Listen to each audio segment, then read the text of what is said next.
right by our public and to making sure that we provide a good weekly show. Yeah, absolutely. No doubt about it. I just love our callers because they, have, different viewpoints and Smart, perspectives, and they're able, yeah, they're very intelligent, very politically astute, and they're able to, pull out observations. No matter what they don't like, you or I, we tend not to have too many that call and are outright disrespectful. We can have that conversation. That's been disrespectful, at least since I've been here. Padwin, stop, really. Ooh. Remember the dude that told me to shut up? I've had my time to talk, and I've been. When was that? This dude. When was that? Doesn't remember. Okay. Well, yeah, no, we've had callers on here that's been. I think that was before me. No, it's been. Oh, maybe. See. Maybe. Maybe. See. Okay. Yeah. Okay. Yeah. Maybe. But that's great that we have such astute guests and that are following on what's going on in the news, but they're able to kind of process and analyze, because I think a lot of people aren't able to do that, because I just when I look at Twitter and I see people's comments and it's just come on. No, I think that again we you can no longer have civil discourse without your party or someone in your party saying that you're trading or you're siding with the other side. Look, I do not dislike many of the Republicans that I know. Seriously, I mean, let's be real. We're on a Republican station here. Yeah. Republicans are the reason why I have this platform. Yeah. So, I think only thing, exactly. It absolutely was affirmative action. They need to fill a quota. That was before Walter came along. No, I think that. No, he doesn't count. He's only half of them. Only half of them counts. I think though, when people get, what pisses me off is when people attack me when I speak my opinion, but voted for Donald Trump. Donald Trump can say whatever he wants. He can swear he says exactly whatever he wants, and. Off air, I cuss like a sailor, so there's no doubt. I swear that's in my vocabulary, and actually statistically show that people that swear tend to be smarter. Yeah, but at any rate, which I am. But so then when I swear at people, because you get at me simply because I'm going on one of my colleagues' Facebook page to comment. And you get at me, and I say, because you're an idiot. We're in Minnesota, so you have to understand. But you can't be passive-aggressive, and then when I come in, don't come for me. Because I'm a Southern dude, okay? Yeah, you know what I'm saying? So am I. Exactly. So don't come at me. I don't have the issue, but I'm just saying, it's Minnesota.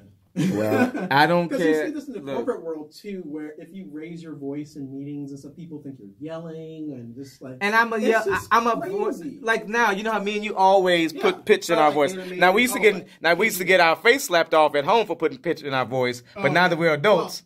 we can do that. But no, you and I, when we talk, we get it. I say, Pat, when there's a senior, Pat, That's a cultural thing. It is. Like when we're in the barbershop, I love going to the barbershop because in the barbershop that we're loud and sometimes the owner's like, dude, I can't hear.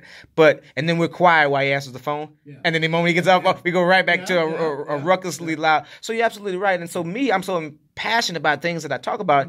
And then, like I said, culturally, you emulate and immutate people you've heard. You heard your uncle get high, use that high-pitched voice because he meant what he said when he used that high-pitched voice, or your dad or whatever. So it's ingrained in you. And like you say, a lot of times, especially when I call the morning show, a lot of times they say, oh, Jamar was so angry. No, bro, I am not angry at all. I'm simply saying what I'm saying in a more passionate way. Like I said, it's just a cultural thing. And, a lot of transplants, particularly here in Minnesota, have a problem with adjusting to that cultural aspect. And that's why a lot of people leave, too, in terms of the corporate world. Because I've actually done, a lot of work. I've worked at Target and Wells Fargo, but I've worked with, like, diversity councils within those organizations and with other ones, too. And, that's been a huge problem for transplants is that, these cultural differences where if you're not, have a manager that's culturally competent and kind of understand, the nuances and differences in different communities, it can be really problematic for your career.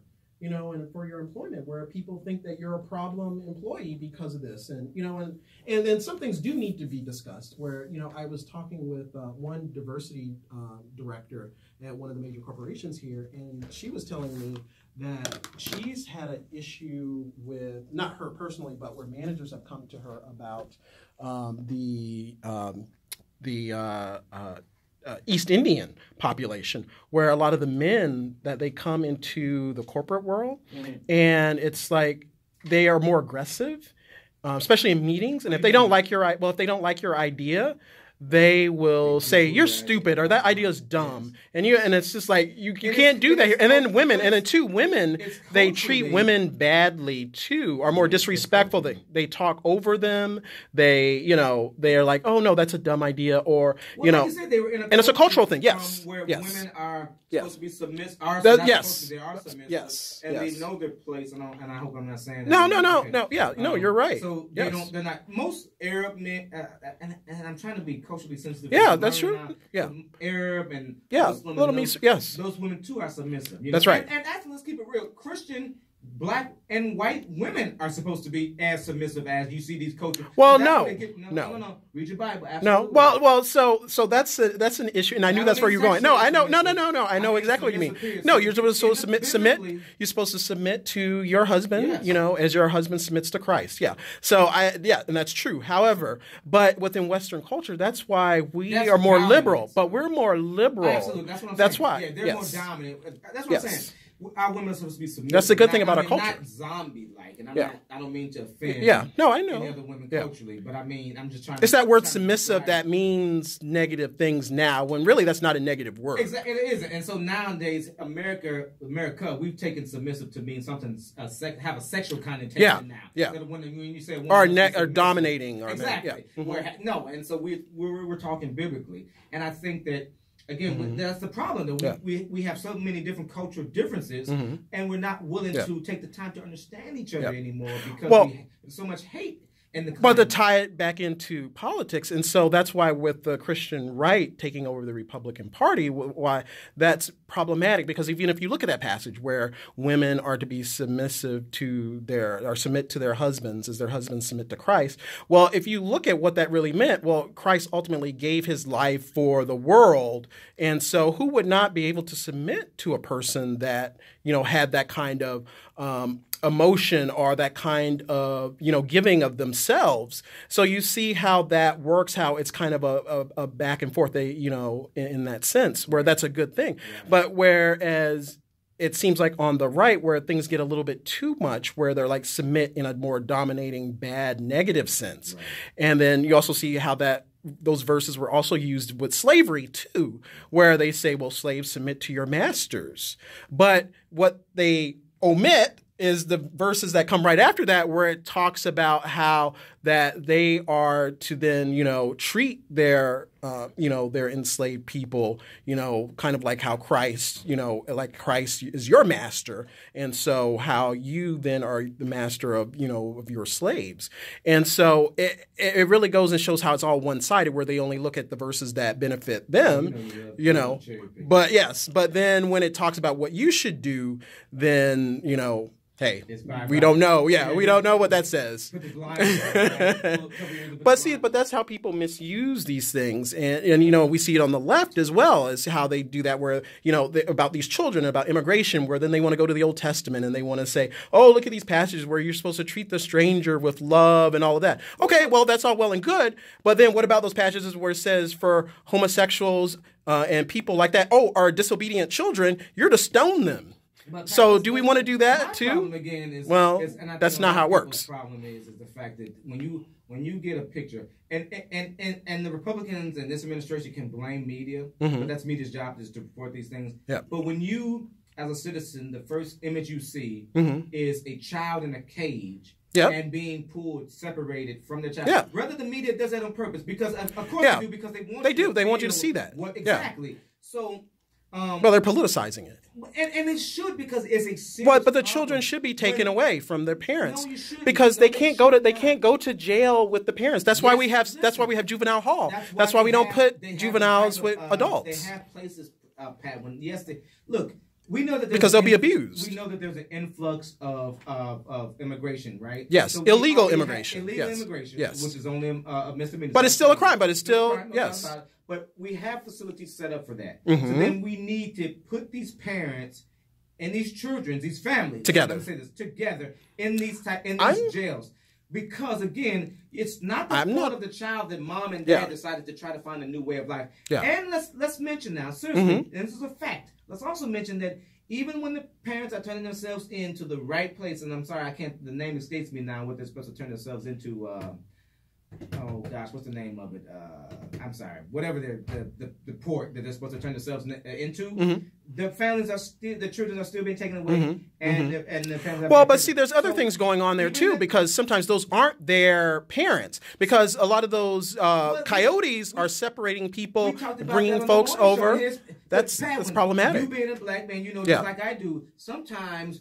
You because of poverty. No. Sometimes they're doing. I know what you're talking about. That's different. That's not what's going on. Parents are not drug runners. They're sending their kids with these people, with other people, strangers, and family members because they want They want their kid to have a better way of life because they figure my child will not be imprisoned. But if they I will. But if they want. Some type of amnesty or refuge. Do you want to be a refugee? There are like 10, 15 different places they can go around Mexico to do that without coming to the border illegally. So if they really wanted to do that. That's what I just said to you, though, bro. But why aren't they doing that? Why are they coming illegally? Ports, the name escapes me again. They're turning themselves into those ports, and they're still being mistreated and separated. Now, remember, a federal court judge mandated that these kids be put together. We've only with their parents. Reunited with their parents. Yesterday, we found out that there's only been six, not 60, not 600, 6 families, 6 kids that have been reunited with their families. That's ridiculous. Now, yes. Well, they do DNA testing too. I've heard that they've started to do that, and some other things. I've been doing that. What I'm saying is, listen, Donald Trump. I think he got ahead of himself. He didn't expect this influx of this trouble. No, he's the only one that has been fixing it because it's been going on. It went under Obama. It went on under Bush. Obama had Obama. No, because those same pictures we see of cages. Aliens, excuse me. No, illegal. Yes, that's right. You're right. He did. Obama didn't do it. But he did the cages. But those cages. Yes, he did. Because a lot of those pictures that we see are from the Obama administration. Yes, they are. That's been exposed. So it is. Okay, I will show you after the show. Yes.